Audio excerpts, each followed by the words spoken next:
பரிசுத்த ஆவியானவரே, எங்களை மறைச்சு நீங்கள் வெளிப்படுங்க. வார்த்தைக்கு விரோதமாக போராடுகிற எல்லா எதிர்வல்லமைகளையும் இயேசு கிறிஸ்துவின் நாமத்திலே கட்டி எங்கள் பாதத்தின் கீழாக்கி ஜெபிக்கிறோம். கர்த்தருடைய நாமத்தை உயர்த்துகிறோம். இயேசுவின் நாமத்தில் ஜெபிக்கிறோம் எங்கள் பிதாவே, ஆமென். ஹல்லேலூயா. லூக்கா எழுதின சுவிசேஷம் 23ஆம் அதிகாரம் அதனுடைய 34ஆம் வசனம். அப்பொழுது இயேசு, பிதாவே இவர்களுக்கு மன்னியும். பிதாவே இவர்களுக்கு மன்னியும். இயேசு கிறிஸ்து சிலுவையில் அறையப்பட்ட அந்த கடைசி அந்த நேரத்தில் அவர் முதலாவது சொல்கிற வார்த்தை, பிதாவே இவர்களை மன்னியும். பிதாவே இவர்களை மன்னியும் என்று அவர் சொல்லுகிறது இந்த இடத்துல நம்ம பார்க்க முடிகிறது.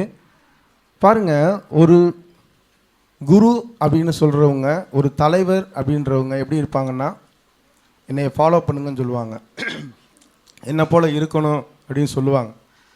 ஆனால் அநேகர் அப்படி செய்வது கிடையாது. ஆனால் இயேசு கிறிஸ்து பாருங்க, என்னை பின்பற்றுங்கன்னு சொன்னவர், அவர் எப்படி பின்பற்ற வேண்டும் என்பதை அவர் வெளிப்படுத்தி காட்டின தேவனாக இருக்கிறார். ஹல்லேலூயா. இந்த சிலுவையில் அந்த கடைசி நேரத்தில் கூட பாருங்களேன், மன்னியுங்கள் என்று அவர் சொல்கிறார். லூக்கா 6ஆம் அதிகாரம் அதனுடைய 28ஆம் வசனத்து பின்பகுதியை நீங்கள் வாசிச்சு பாருங்களேன். உங்களை நிந்திக்கிறவர்களுக்காக ஜெபம் பண்ணுங்கள். ஹல்லேலூயா. கர்த்தராகிய இயேசு கிறிஸ்து அந்த 12 சீசர்களோடும் கூட அங்கே கூடியிருந்த திரள் ஜன கூட்டத்திற்கு அவர் உபதேசம் பண்ணி கொண்டு இருக்கும் பொழுது, அவர் சொல்லி கொடுத்து கொண்டு இருக்கும் பொழுது அவர் பேசுகிறார், உங்களை நிந்திக்கிறவர்களுக்காக நீங்கள் ஜெபம் பண்ணுங்கள். ஹல்லேலூயா. நிந்திக்கிறவர்கள், திட்டுறவங்க, அவமானப்படுத்துறவங்க, உங்களுக்காக என்ன பண்ணுமா? ஜெபம் பண்ணுங்கள் என்று அவர் இங்கே கற்றுக் கொடுக்கிறார். அந்த கற்றுக் கொடுத்த காரியத்தை தான் சிலுவையில் இயேசு கிறிஸ்து இந்த இடத்தில் அவர் சொல்கிறார், இப்பிதாவே இவர்களை மன்னியும் என்று. ஹல்லேலூயா. அவர் எப்படிப்பட்ட சூழ்நிலையில் அதை சொல்கிறார்?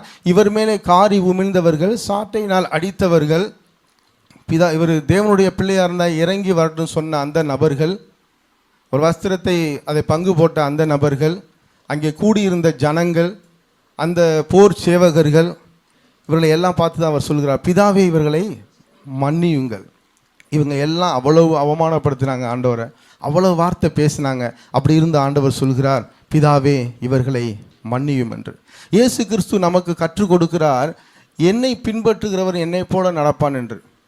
நாம் கற்றுக்கொள்ள வேண்டிய விஷயம் என்னவென்றால், நம்முடைய வாழ்க்கையில் நாம் இயேசுவை போல இருக்க வேண்டும் என்பதற்காகவே நாம் அழைக்கப்பட்டிருக்கிறோம். இயேசு தான் நம்முடைய மாதிரி. நாம் பார்க்க வேண்டியது இயேசு கிறிஸ்துவை மாத்திரம்தான். ஹல்லேலூயா, ஹல்லேலூயா. அப்போ அவர் எப்படி செய்தாரோ, அவர் எப்படி நடந்தாரோ அப்படித்தான் நம்ம இருக்க வேண்டும் என்று அழகாக தேவன் கற்றுக் கொடுத்து நம்மை நடத்துகிற ஒரு நல்ல தகப்பனாக இருக்கிறார். ஹல்லேலூயா. அப்போ நம்ம என்ன பண்ணுறோம்? நம்மளுடைய காரியங்களில் நம்ம மன்னிக்கிறவர்களாக இருக்க வேண்டும் என்று கர்த்தர் இந்த நாளில் நம்மளோடு பேசுகிறார். எப்படின்னா, நம்மளை அவமானப்படுத்துகிறவங்க அதனால நம்மளும் என்ன பண்ணணுமா? மன்னிக்கிறவர்களாக நம்ம இருக்க வேண்டும் என்று கர்த்தர் முதலாவது இந்த வார்த்தையை பேசுகிறார். எப்படி மன்னிக்க வேண்டுமா? இயேசுவின் நாமத்தில் மன்னிக்க வேண்டும். ஹல்லேலூயா. பிதாவேன்பது இயேசு கிறிஸ்து சொன்னாங்க, நமக்கு மாதிரி இயேசு கிறிஸ்து, அவர் மூலமாக தான் நம்ம பிதாவிட போக முடியும். அப்போ நம்ம மன்னிப்பு கேட்க முடியும். முதலாவது நம்ம மன்னிக்கணும், ரெண்டாவது அவர்களுக்காக மன்னிக்க முடியும், நம்ம ஜெபிக்க வேண்டும். ஹல்லேலூயா. இயேசுவின் நாமத்தினாலே.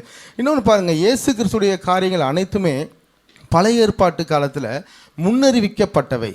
இயேசு கிறிஸ்துடைய காரியங்கள் அனைத்துமே, அவர் பிறந்ததிலிருந்து அவர் சிலுவையில் அலையப்படுகிற காரியங்கள் எல்லாமே பழைய ஏற்பாட்டில் முன் அறிவிக்கப்பட்ட காரியங்கள். அது அத்தனையும் அப்படியே நிறைவேறி கொண்டே வந்தது. அவருடைய வாழ்க்கையை நீங்கள் நல்லா பார்த்தீங்கன்னா, வேதத்தை தியானிக்கும் பொழுது தீர்க்கதரிசிகள் என்னென்ன சொன்னாங்களோ அது எல்லாம் அப்படியே இங்கே நிறைவேறிக்கிறது நம்ம பார்க்க முடியும். அதுக்கு லூக்கா 4ஆம் அதிகாரம் அதனுடைய 17ஆம் வசனம் முதல் 21 வசனம் வாசிக்க வேணாம். லூக்கா 4ஆம் அதிகாரம் 17 முதல் 21 வசனங்களில் நீங்கள் அதை பார்த்தீங்கன்னா, இயேசு கிறிஸ்து அந்த தேவாலயத்தில் அவர் பிரசங்கிக்கும் பொழுது, அந்த ஏசாயா தீர்க்கதரிசி புஸ்தகத்தை எடுத்து வைத்து அவர் வாசிக்கும் பொழுது, இந்த வார்த்தைகள் நிறைவேறிற்று அப்படின்னு அவர் சொல்கிறதே அங்கே பார்க்க முடியும். இப்போ நீங்கள் வாசிங்க, அதே போல் வேத வாக்கியங்கள் நிறைவேற முடியாத அந்த இடத்துல அவர் செய்கிற ஜெபத்தையும் குறித்து முன்னமே அறிவிக்கப்பட்டதாக இருக்கிறது. இப்போ வாசிக்கலாம். ஏசாயா 53ஆம் அதிகாரம் அவருடைய 12ஆம் வசனம். அவர் தம்முடைய ஆத்துமாவை மரணத்தில் ஊற்றி அக்கிரமக்காரரில் ஒருவராக எண்ணப்பட்டு அநேகருடைய பாவத்தை தாமே சுமந்து அக்கிரமக்காரருக்காக வேண்டிக் கொண்டதின் நிமித்தம் அநேகரை அவருக்கு பங்காக கொடுப்பேன். ஹல்லேலூயா. ஏசாயா தீர்க்கதரிசி இயேசு கிறிஸ்துடைய அந்த மரணத்தின் அந்த காரியத்தை குறித்து இந்த இடத்துல அழகாக அவர் சொல்கிறார். தேவனுடைய வார்த்தை பாருங்க, அவர் தம்முடைய ஆத்துமாவை மரணத்தில் ஊற்றி, அவர் அந்த சாக போகிற அந்த கடைசி நேரம் அக்கிரமக்காரில் ஒருவராக எண்ணப்பட்டு, ரெண்டு பக்கமும் ரெண்டு கல்லர்கள் நடுவில் இயேசு கிறிஸ்து பார்க்குற எல்லாரும் இவர்களோட சேர்ந்து இவரும் அந்த திருடன் அப்படின்னு நினைக்கும்படியாக சொல்லுது அங்கே நிறைவேறப்பட்டது. அதே போல் அனைவருடைய பாவத்தை தாமே சுமந்து அக்கிரமக்காரருக்காக வேண்டிக் கொண்டது நிமித்தம். ஹல்லேலூயா.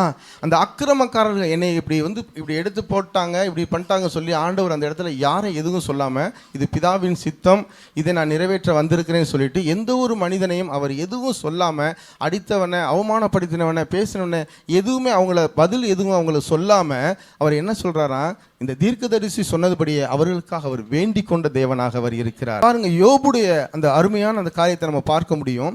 யோபு பக்தனை குறித்து யோபு 42 அதிகாரம் 8 ஆண்டவர் அந்த நடுப்பகுதியில் இருக்கும் சொல்கிறார் பாருங்க, என் தாசனாகிய யோபும் உங்களுக்காக வேண்டுதல் செய்வான்.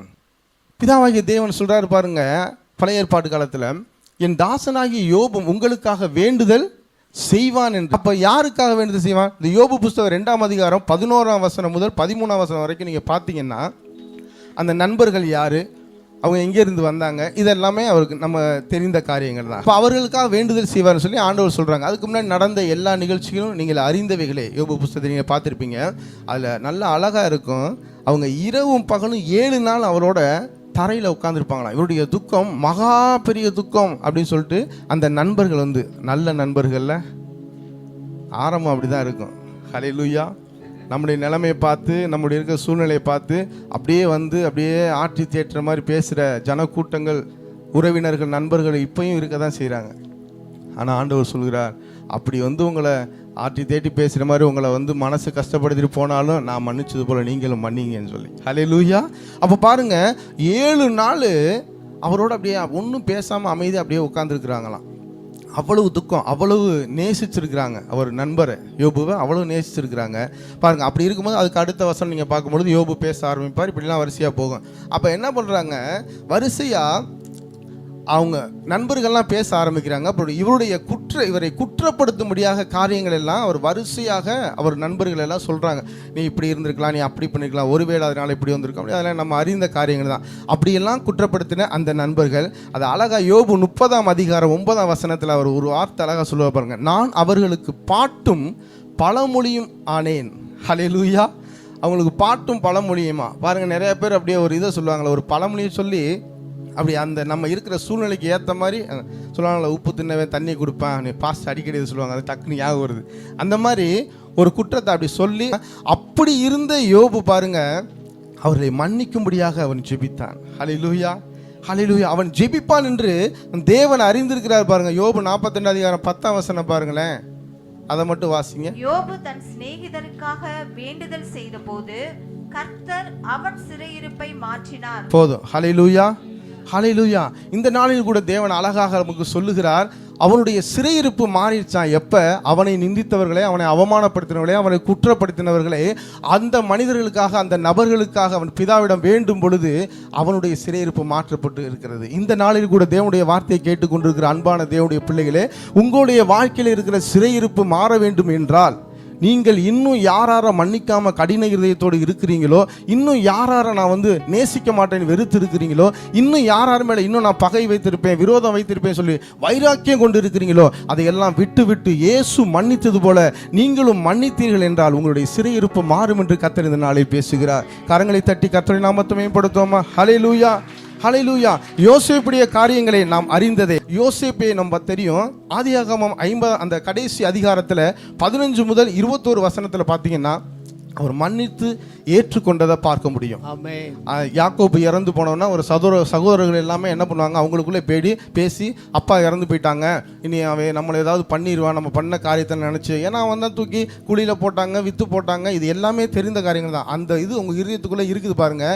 அதனால அவங்க என்ன சொல்கிறாங்க, கூடி பேசி ஒரு அதிகாரத்தை கூப்பிட்டு இப்படி சொல்கிறாங்க, அப்பா சாப்பிட போகிறதுக்கு முன்னாடி இதெல்லாம் செய்யக்கூடாது, அவனை பார்த்துக்கணும், அவனை மன்னிச்சுக்கணும்லாம் சொல்லியிருக்காருப்பா, மன்னித்துக்கணும் அழகாக அந்த வசனம் வரும், சொல்லியிருக்காருப்பா, அதனால் நீ இப்படி இருக்குன்னு சொல்லி அதை சொல்லி அனுப்புகிறாங்க. அதை கேட்டவன அவர் அப்படியே அழுவாராம் பாருங்க. அப்பனா நீங்க மன்னித்தது அந்த நபருக்கு தெரியல பாருங்களேன். ஹல்லேலூயா. அழகா வசனம் போட்டுக்கோங்க. யோசேப்பு அதை கேட்டவன அழுதான். அப்போ நம்ம மன்னித்தது அவர்களுக்கு தெரியும்னா எப்படி?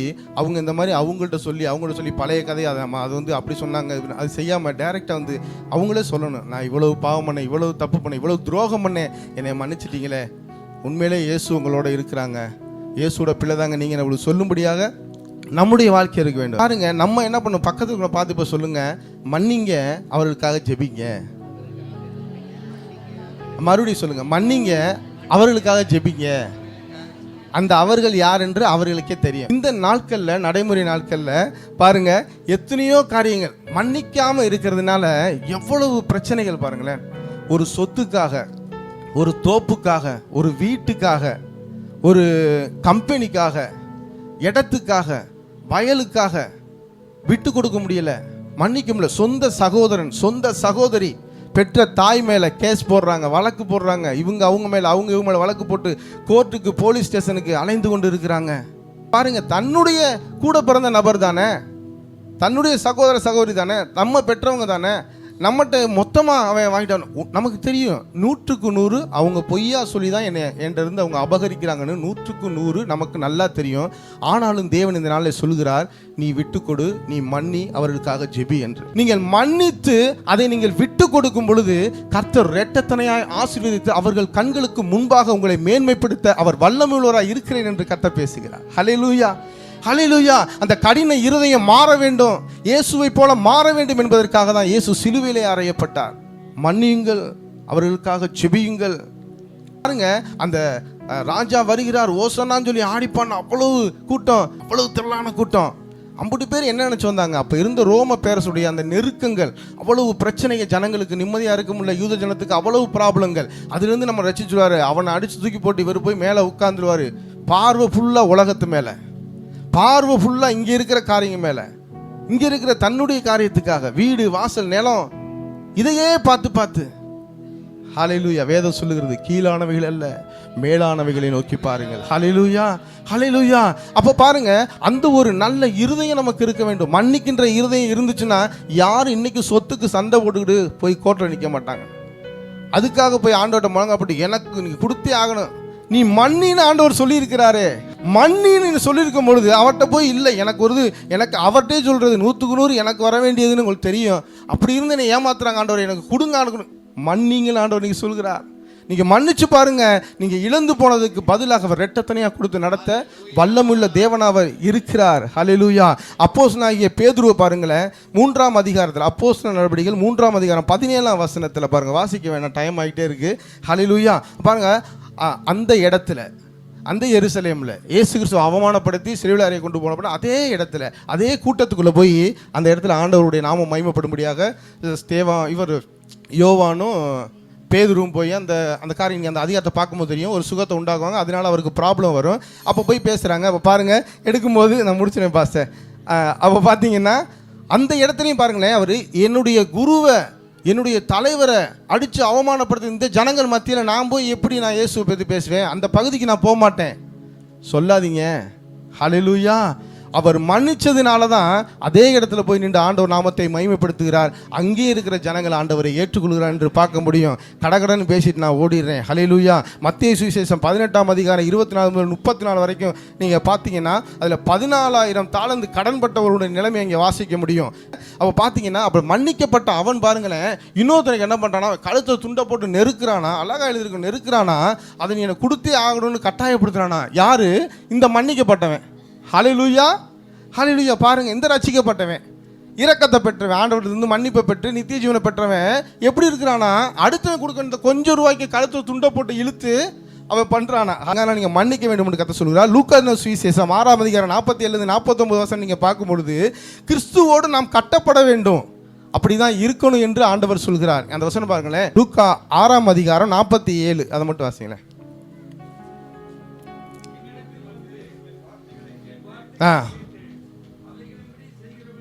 அதற்கு ஒப்பா இருக்கிறேன். ஓகே, போதும், ஸ்தோத்திரம். என்னிடத்தில் வந்து என் வார்த்தைகளை கேட்டு அவைகளின்படி செய்கிறவன் அப்படின்னு அழகா போட்டிருக்கோம். அப்ப நம்ம செய்கிறவர்களாக இருக்க வேண்டும். இயேசு கிறிஸ்து என்ன செய்தாரோ அதை நம்ம செய்கிறவர்களாக இருக்க வேண்டும். கடைசியாக யாக்கோபு நிருபம் 1:21-22 வசனத்திற்கு பார்க்கும்பொழுது சத்திய வசனத்துக்கு நாம் செவி சாய்க்க வேண்டும் என்று அழகாக அங்கே யாக்கோபு சொல்லி இருப்பார். அதே போல நாம் மன்னிப்போம், மன்னிக்கும்படியாக நாம் ஜெபிப்போம், நாம் யாவரும் எழுந்திருப்போம். ஒரு பாடல்ல ஒரு வரியை மட்டும் பாடிட்டு கர்த்தருடைய நாமத்தை மகிமைப்படுத்தும். ஹல்லேலூயா, thank you Jesus, ஹல்லேலூயா. மன்னிக்கிறதுக்கு முதலாவது அந்த இருதயம் நமக்கு வேணும். கர்த்தர் இந்த நாளிலே அந்த இருதயத்தை கொடுப்பாராக. துன்பங்கள் தந்தோரை மன்னிக்கிறேன், துரோகங்கள் செய்தோரை மன்னிக்கிறேன். உணர்ந்து சொல்லுவோம். துன்பங்கள் தந்தோரை மன்னிக்கிறேன், துரோகங்கள் செய்தோரை மன்னிக்கிறேன், சபித்தோரை நேசிக்கிறேன், சத்துருவை நேசிக்கிறேன், சபித்தோரை நேசிக்கிறேன், சத்துருவை நேசிக்கிறேன்.